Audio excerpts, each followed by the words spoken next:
네, 오늘은 낯선 땅에서 살아가다 마지막 시간입니다. 다니엘이 멈추지 않다라는 제목으로 하나님 말씀을 나누겠습니다. 김상욱 유지원 교수가 쓴 뉴턴의 아틀리에라고 하는 책이 있습니다.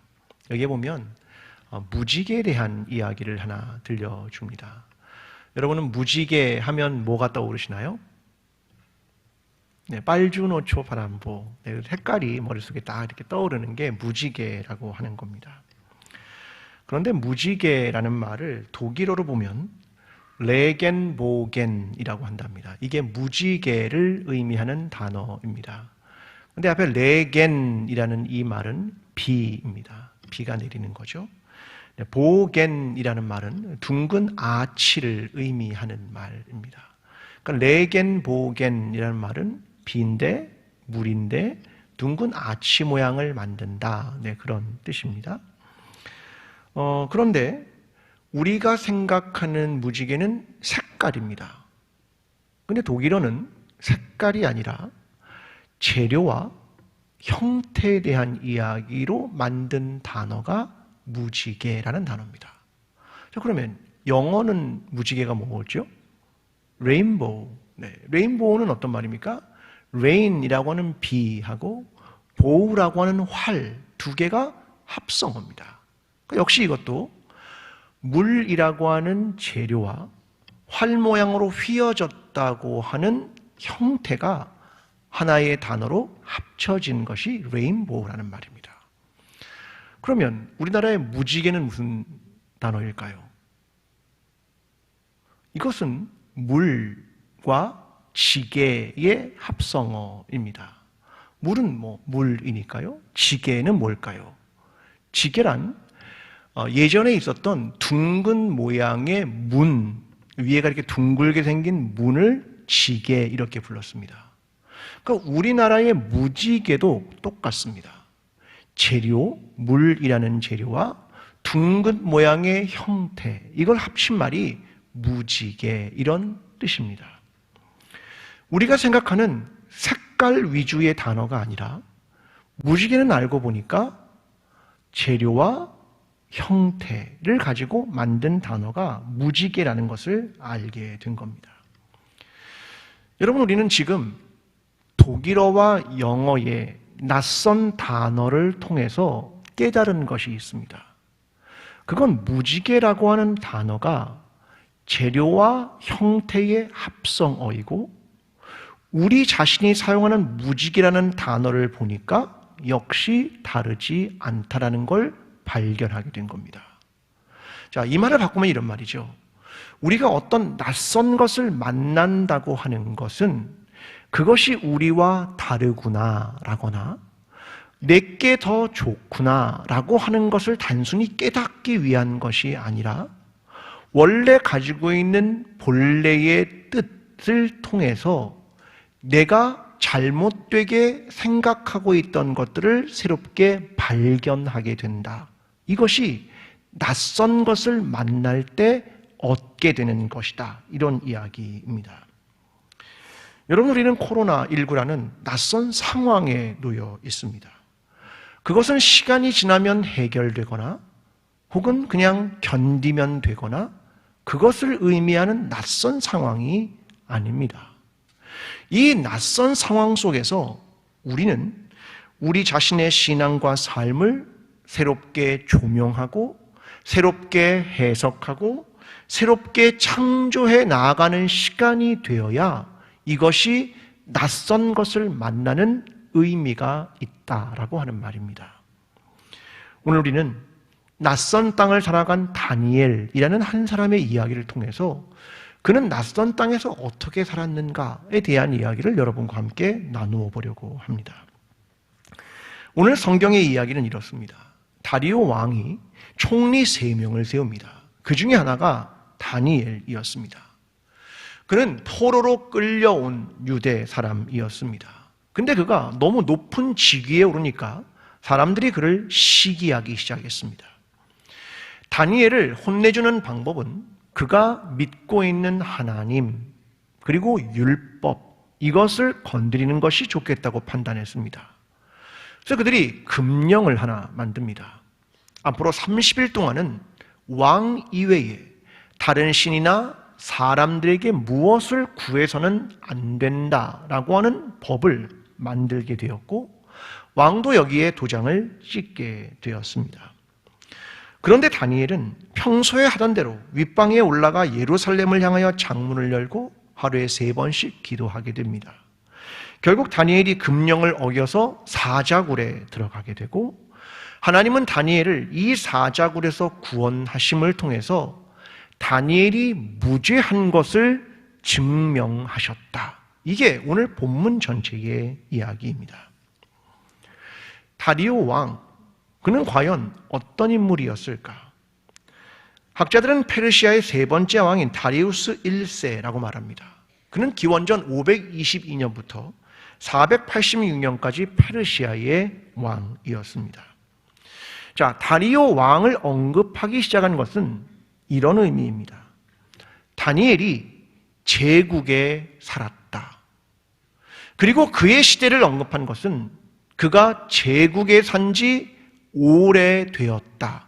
그것을 의미하는 단어입니다. 그런데 다니엘서 6장 13절에 보면 이 다니엘을 시기했던 사람이 다니엘에 대해서 표현한 말이 등장을 합니다. 이렇게 말합니다. 왕이요, 사로잡혀 온 유다 자손 중에 다니엘이, 이렇게 말합니다.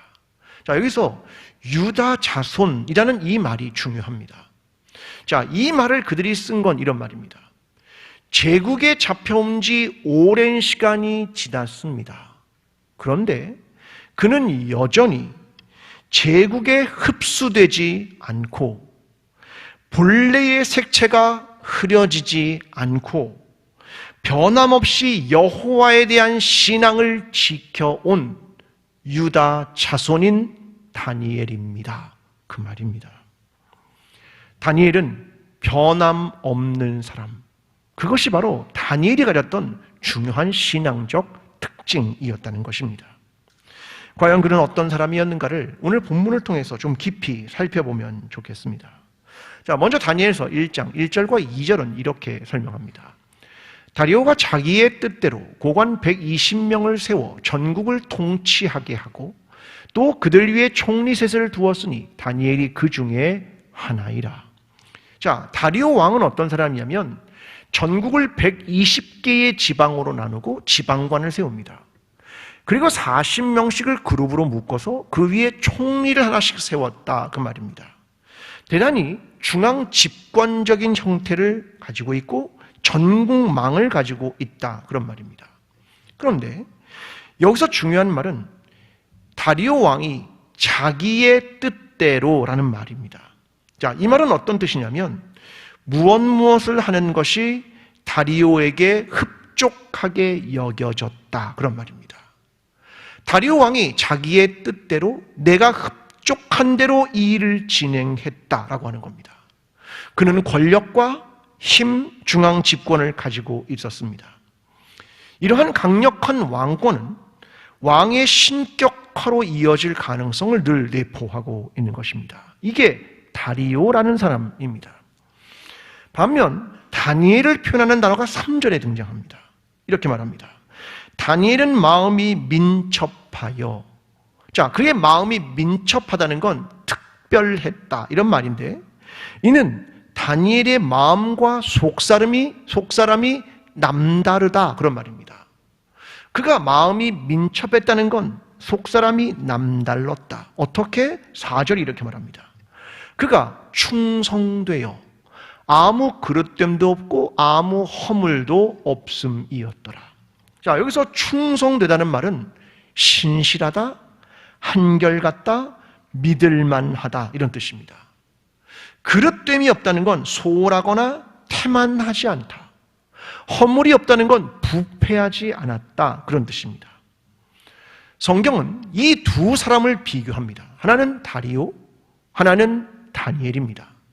다리오는 자기의 뜻대로 자기의 만족과 자기의 힘을 추구하는 사람이 다리오라면, 다니엘은 하나님 앞에 신실하고 충성된 사람이었다. 이렇게 대조적으로 표현하고 있습니다. 과연 다니엘이 가졌던 충성이란 무엇일까? 충성이란 히브리어로 네만이라는 단어를 사용합니다. 자, 이 네만이라는 말은 확실하다, 신실하다 그런 말입니다. 그런데 이것이 우리가 자주 사용하는 말로 변경돼서 등장합니다. 그게 뭐냐면 아멘입니다. 이 충성이라는 히브리어가 이후에 아멘이라는 말이 됩니다. 그러니까 우리가 아멘이라는 건 뭡니까? 변함없습니다, 신실합니다, 충성됩니다. 그것을 말하는 단어가 기도가 끝날 때 아멘이라는 말입니다. 요한계시록에 예수 그리스도를 아멘이시요, 그 말은 신실한 분, 충성된 분 이런 뜻 아니겠습니까? 고린도전서 4장 1절도 이렇게 말합니다. 맡은 자들에게 구할 것은 충성이니라. 맡은 자들은 충성해야 한다. 달란트 비유에서도 칭찬한 종은 착하고 충성된 종아 이렇게 표현하고 있습니다. 신앙에서 충성이란 너무나 중요한 단어라는 말입니다. 근데 저는 사람이 충성된가를 확인하는 두 가지 방법이 있다고 생각합니다. 첫 번째, 그 사람이 충성된가를 보는 첫 번째 방법은 오늘의 신앙을 확인하는 겁니다. 오늘의 신앙이 어떠한가를 보는 겁니다. 이게 충성된가를 확인하는 방법입니다. 어떤 사람들은 이렇게 말합니다. 제가요, 옛날에는 얼마나 신앙이 뜨거웠는지 아십니까? 제가 옛날에는요, 얼마나 많이 기도했는 줄 아십니까? 이렇게 말하는 분이 있습니다. 그 말은 무슨 말입니까? 옛날엔 그랬는데 지금은 안 그렇다, 그런 말입니다. 어떤 사람이 이렇게 말합니다. 오늘 말고 미래를 봐. 앞으로 열심히 할 거야. 이렇게 말하죠. 그런데요, 성경은 서약과 맹세를 하지 말라 이렇게 말합니다. 왜요? 앞으로의 미래를 네가 장담할 수 있느냐? 미래를 장담하고 하나님과 약속할 수 있느냐? 그럴 수 없어. 그 말입니다. 그러니까 우리가 그 사람이 충성된 사람인지 내가 충성된 사람인지 보려면 뭘 봐야 되냐면 오늘의 신앙을 봐야 한다는 겁니다. 이게 충성된가를 확인할 수 있는 첫 번째 방법입니다. 여러분, 하나님 말씀은 오늘 이 시간 여러분 귀에 들리는 겁니다. 그렇다면 내가 오늘 그 말씀을 지켜야 하는 시간은 언제입니까? 신명기는 이렇게 말합니다. 오늘 하나님의 말씀을 지켜라. 내일 이 말이 아닙니다. 오늘 이 말씀을 지켜 행하고. 여러분, 충성되다는 첫 번째는요, 오늘의 신앙이라는 겁니다. 두 번째는 이것입니다. 작은 일에 충성하는가. 누가복음 16장 10절은 이렇게 말합니다. 지극히 작은 것에 충성된 자는 큰 것에도 충성되고 지극히 작은 것에 불의한 자는 큰 것에도 불의하니라. 작은 일에 충성하는가, 이것이 두 번째의 기준입니다. 여러분, 우리는 오늘 항존직 선거 제3차 마지막 날입니다. 어떤 사람을 선택하실 겁니까? 충성된 사람, 변함 없는 사람, 신실한 사람. 그 기준은 옛날에 어땠어? 그거 아닙니다. 오늘의 신앙.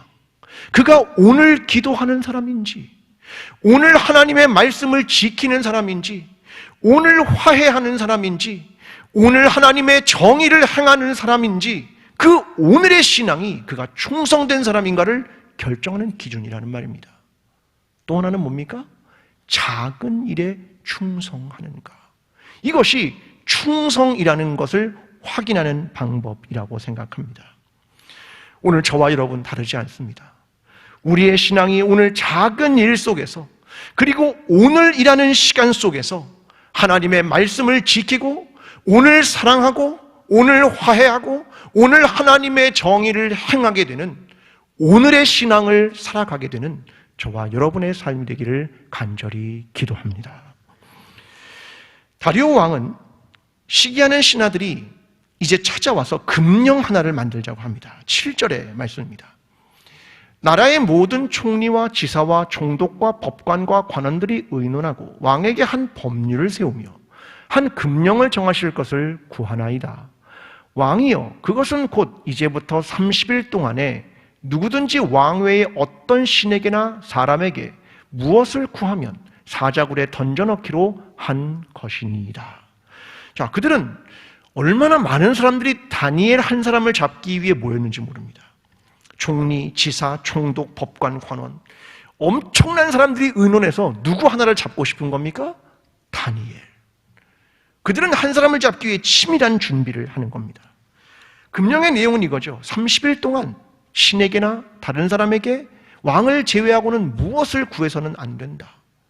아니면 사자굴에 던진다. 그 내용입니다. 왕이 이것을 들었습니다. 얼마나 달콤한 제안입니까? 왜요? 나를 누구로 보는 겁니까? 신으로. 나를 신격화해 준다니까 얼마나 달콤한 제안입니까? 그런데 다니엘의 신앙과 태도가 10절에 등장합니다. 자, 이렇게 말합니다. 다니엘이 이 조서에 왕의 도장이 찍힌 것을 알고도 자기 집에 들어가서는 윗방에 올라가 예루살렘으로 향한 창문을 열고, 자, 전에 하던 대로 하루 3번씩 무릎을 꿇고 기도하며 그의 하나님께 감사하였더라. 다니엘이 왕이 금령의 도장을 찍인 걸 알았습니까? 몰랐습니까? 알았죠. 그러나 그는 알았음에도 불구하고 평소에 하던 대로 윗방에 올라가 예루살렘을 향하여 창을 열고 하나님께 3번씩 기도했다. 그렇게 기록하고 있는 겁니다.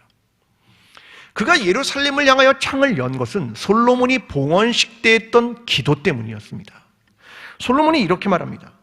주의 종과 주의 백성 이스라엘이 이곳을 향하여 기도할 때에 주는 그 간구함을 들으시되, 그는 이렇게 기도한 겁니다. 하나님, 하나님의 백성이 예루살렘과 성전을 향하여 기도하면 하나님, 주는 간구함을 들어주십시오.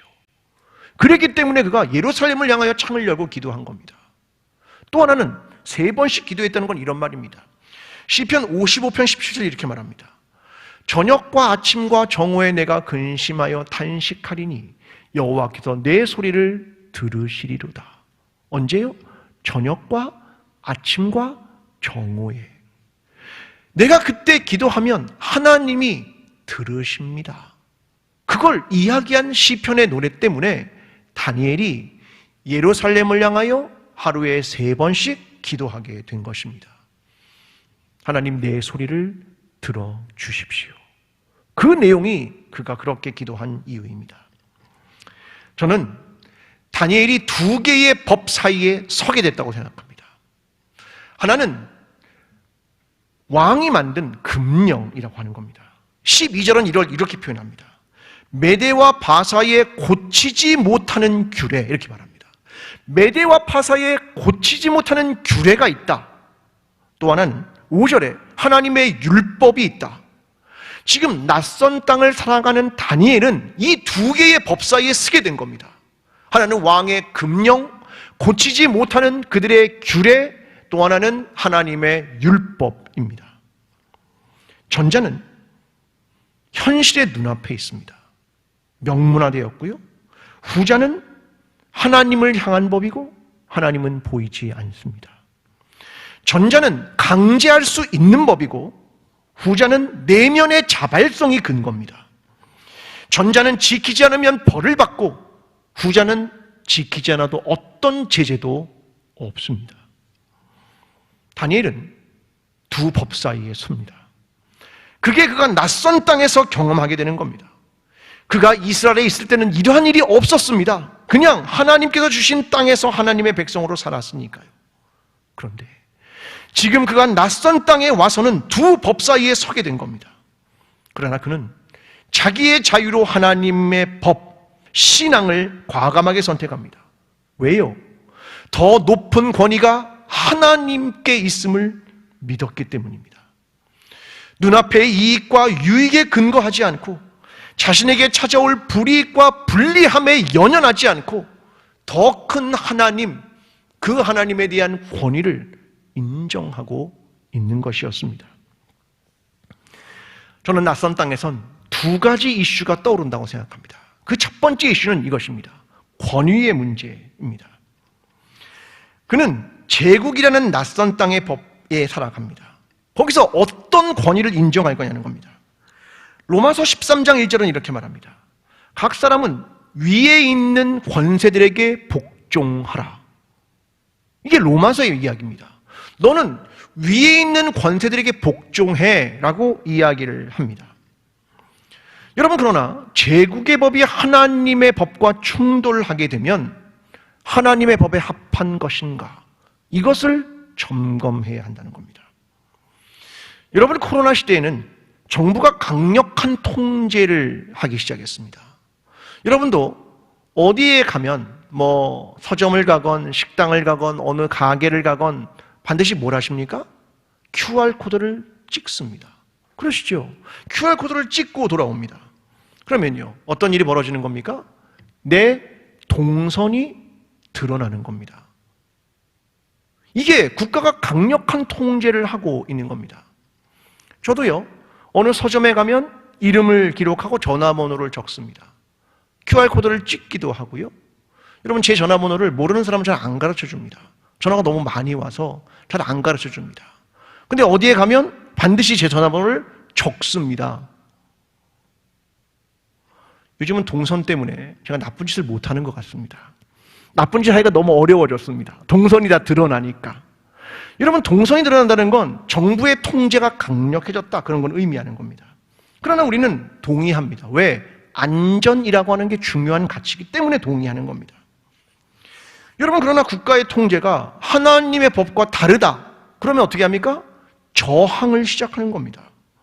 군사정권 때 교회가 그러했고 나치정권 때 독일 교회가 그러한 것처럼 말입니다. 여러분, 신앙이란 권위라 하여도 옳지 않은 일이라면 저항하고 거절해야 하는 겁니다. 왜요? 진정한 권위는 누구에게 있기 때문입니까? 하나님에게 있기 때문에. 이것이 우리가 권위에 대한 이야기를 할 수 있는 것입니다. 그런데 낯선 땅에 살아가는 건 또 하나가 있습니다. 바로 기도입니다.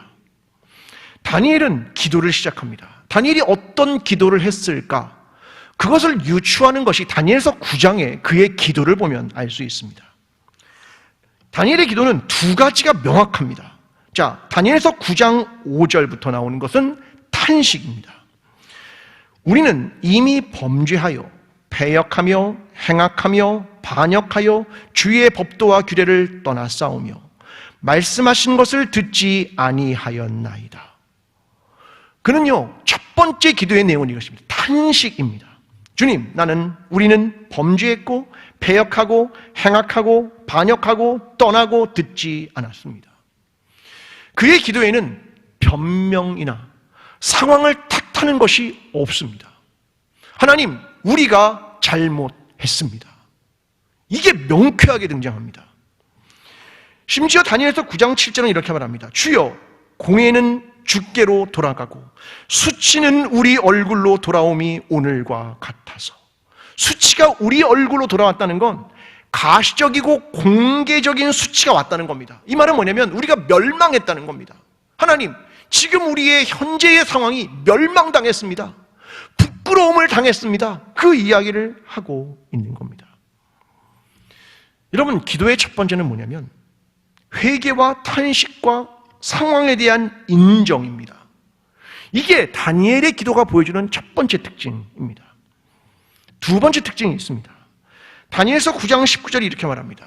주여 들으소서, 주여 용서하소서, 주여 귀를 기울이시고 행하소서, 지체하지 마옵소서, 나의 하나님이여 주 자신을 위하여 하시옵소서. 이는 주의 성과 주의 백성이 주의 이름으로 일컫는 바 됨이니이다. 그의 기도가요, 굉장히 담대합니다. 여러분, 이런 말입니다.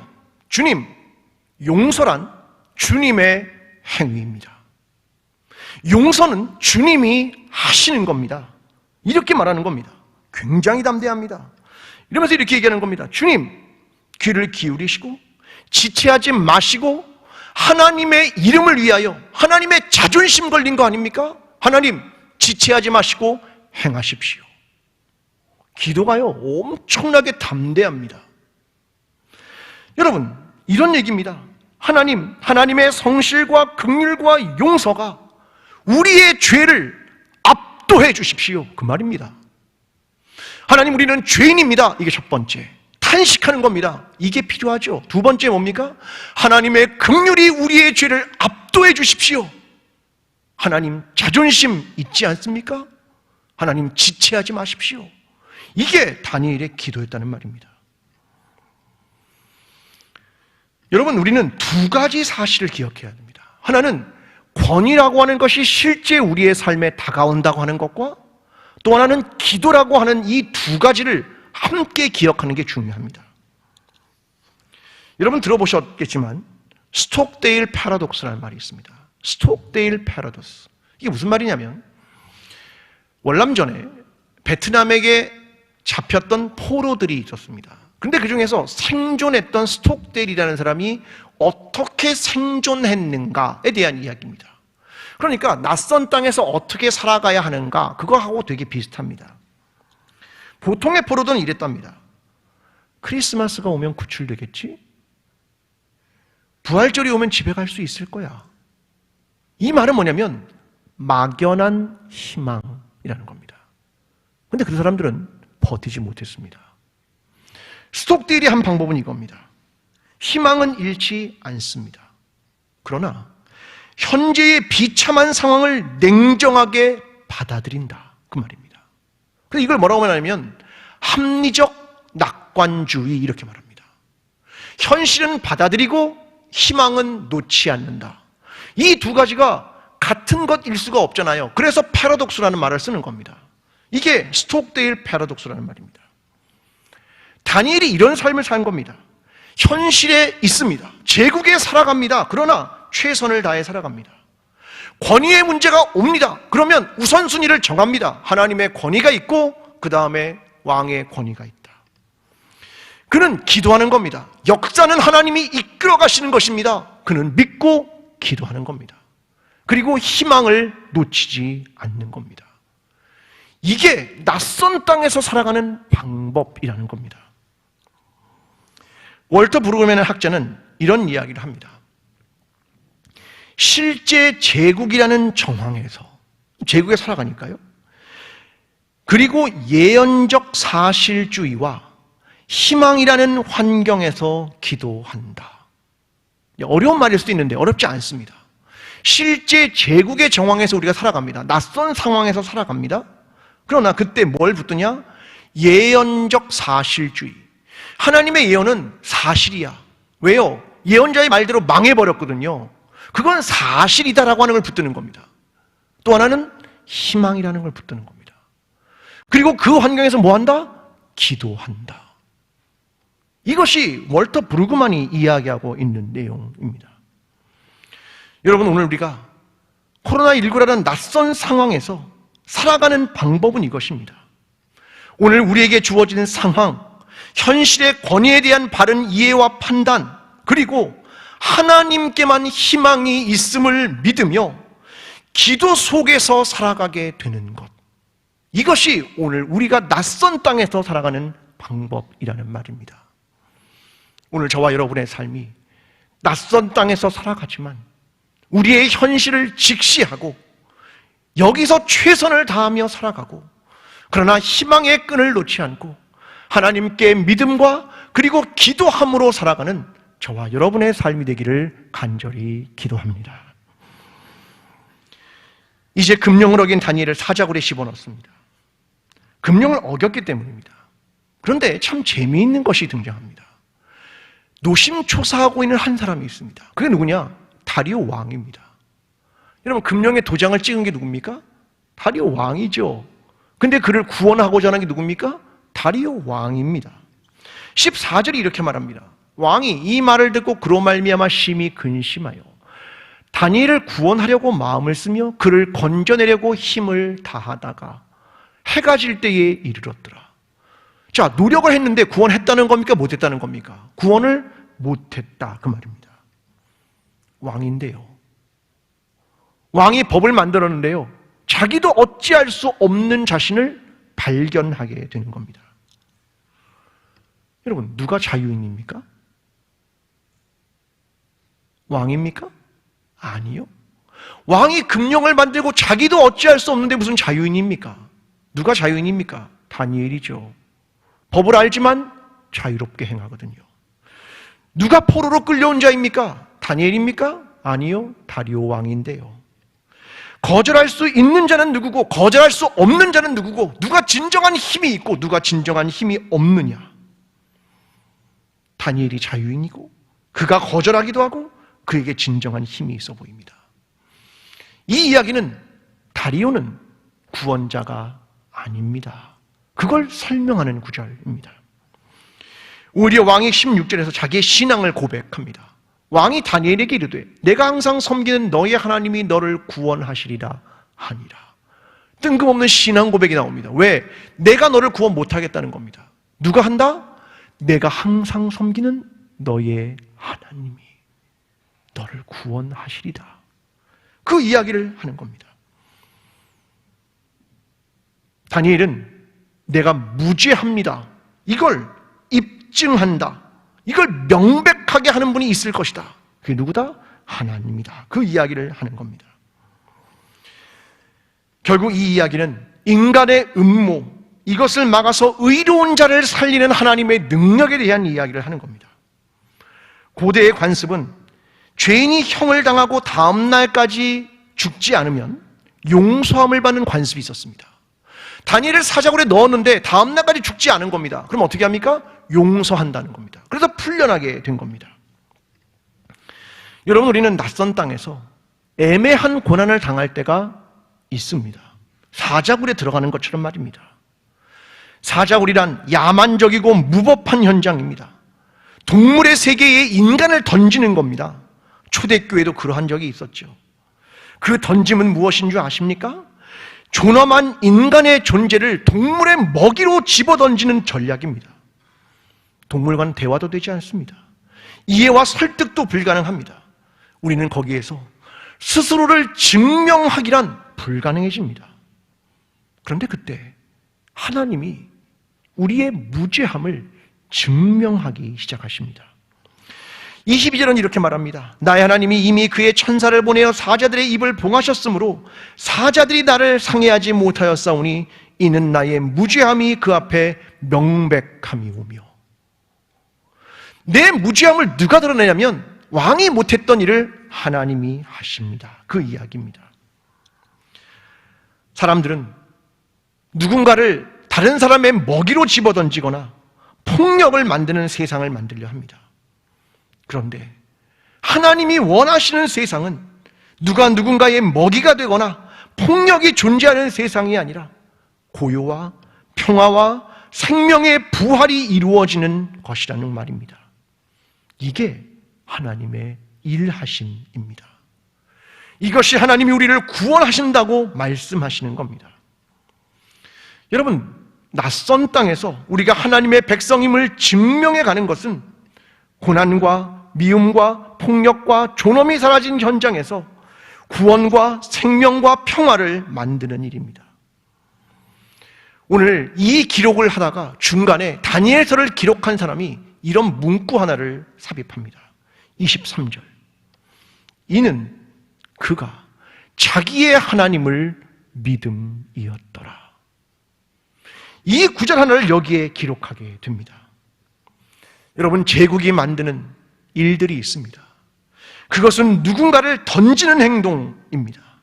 그러나 하나님의 백성이 살아가는 방법은 생명과 평화와 부활의 세상, 그것이 하나님의 백성다운 삶을 살아가는 방법이라는 것을 우리에게 보여주는 것입니다.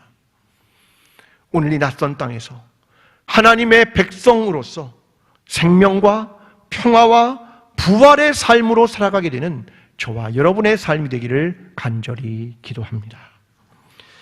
여러분, 신앙이란 잘못된 권위에 저항하는 것이고 하나님의 이끄심을 믿으며 기도하는 것이고 생명과 평화의 삶을 멈추지 않는 것입니다. 시대가 지나고 상황이 변해도 하나님에 대한 믿음과 기도하는 일이 변해서는 안 되는 겁니다. 왜냐하면 하나님이 우리를 대하시는 방법이 변함없음이기 때문입니다. 하나님께서 우리를 변함없이 사랑하시고 하나님께서 우리를 변함없이 구원하시고 하나님이 우리를 변함없이 인도하시는 하나님이기 때문입니다. 그래서 다니엘은 기도하는 일을 멈추지 않은 것입니다. 여러분, 이것이 낯선 땅에서 힘없는 디아스포라로 살아가는 방법입니다. 오늘도 흔들리지 않는 믿음과 기도를 멈추지 않는 삶으로 하나님 앞에 나아가는, 낯선 땅을 살아가는 하나님의 백성으로 살아가는 저와 여러분의 삶이 되기를 간절히 축원합니다. 기도하겠습니다. 사랑하는 하나님 아버지, 오늘 우리는 낯선 땅을 살아갑니다. 제국의 법이 있는 세상, 폭력이 있는 세상, 그 세상을 살아갑니다. 하나님, 그곳에서도 하나님은 변함없이 우리와 함께 해주셔서 감사합니다.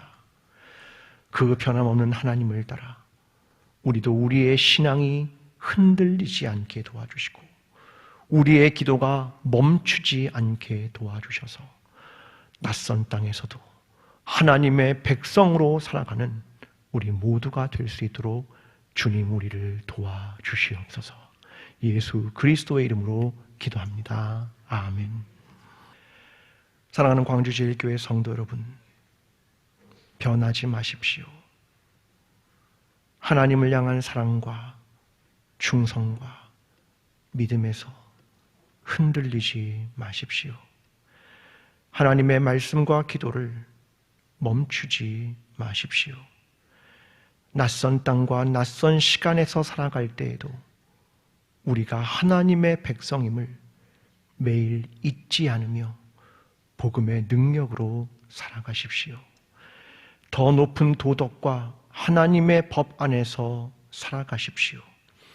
주님께서 낯선 땅에서도 우리를 보호하시고 우리의 생명을 지키며 이길 수 있는 힘을 주실 것입니다. 이제는 우리를 위해 낯선 땅에서 애매한 고난과 십자가를 지신 예수 그리스도의 은혜와 사랑과 평화의 법을 주신 하나님 아버지의 사랑과 오늘도 험난한 삶 속에서 보호해 주시는 성령님의 인도하심이 낯선 땅에서도 우리의 믿음과 기도를 멈추지 않으며 하나님의 백성답게 살아가기를 소원하는 모든 예배자들 위해, 기도를 멈추지 않기를 원하는 광주제일교회 위해, 회복을 원하는 나라와 민족들 위해 지금부터 영원까지 함께 하시기를 간절히 축원하옵나이다. 아멘.